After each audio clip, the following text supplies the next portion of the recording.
Kung ngayon ka lang napadpad sa aking channel at di mo alam kung anong story ng aking alagang kambing, bakit lagi siyang nakabuntot sa akin. Maliit pa lang ang kambing na ito ay inalagaan ko na.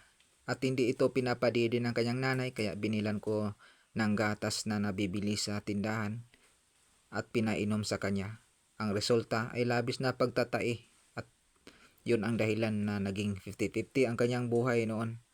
Buti na lang naisip ko na kunan ng gatas ang kanyang nanay at pinainom sa kanya at ito nakasurvive siya. Ayan, at laging nakabuntot na siya sa akin. Ang pangalan niya ay si Pogi Goat dahil muntik malagot ang kanyang hininga noon. Dito may nakita akong kiwot na nasa ilalim ng bato. Hinukay ko baka mayroon ng honey.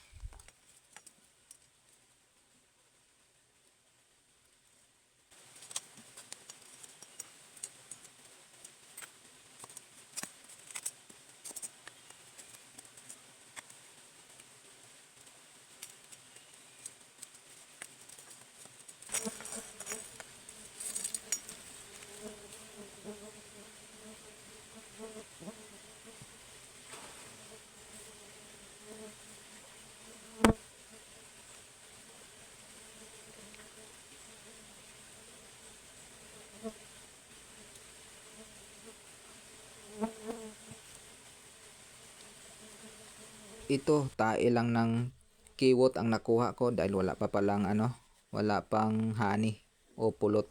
Pagkatapos dito ay nagpunta kami doon sa may sapa. Paliguan ko dito si Pogi Goat dahil di siya sanay sa matinding init ng araw. Kaya pinabaliguan ko talaga siya bago kami maglakbay sa matinding init ng panahon.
May iilan na bunga ang aming avocado kaya aakyatin ko to.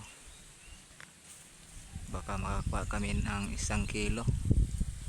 Hindi nakapagbunga ng marami kasi hinahangin ang bulaklak.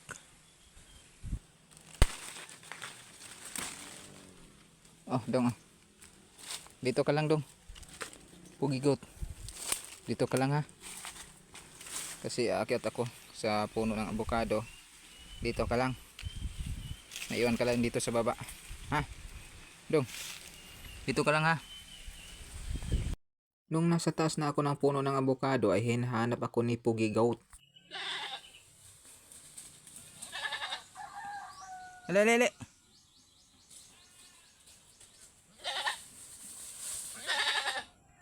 Ah, tara. Ah. Tara. Ah, yang udri. Hoy. Ah. Yan lang ang napitas ko kasi wala akong panungkit. Hindi ko abot yung ibang bunga. Kaya yan lang ang napitas ko. Mga 1 kilo yata ito. Ayan.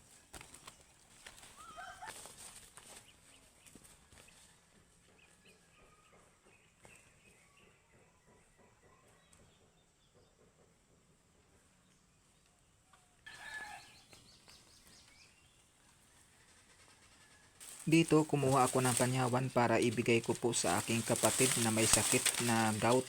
Sana makatulong ito sa kanya.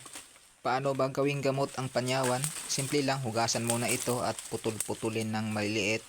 Saka ilagay sa baso na may tubig na mainit. Tapos ibabad ng mga 1 oras. Pagkatapos inumin ang tubig. Gawin ito ng 2 beses sa isang araw. Umaga at sa gabi. At gawin ito sa loob ng 1 linggo o 7 araw. 2 times a day ang pag-inom para sa best result. Kung di pa rin gumaling ang inyong gout, kumonsulta na kayo sa doktor para sa kaukulang gamot. Ito na guys. Yung panyawan. Ibibigay ko to sa kapatid ko na may sakit siyang gout. Sana gumaling yung kapatid ko. At hanggang sa muli po, maraming salamat sa inyong panonood. Kung kayo po ay umabot sa part ng videong ito, maraming salamat po sa inyong panonood.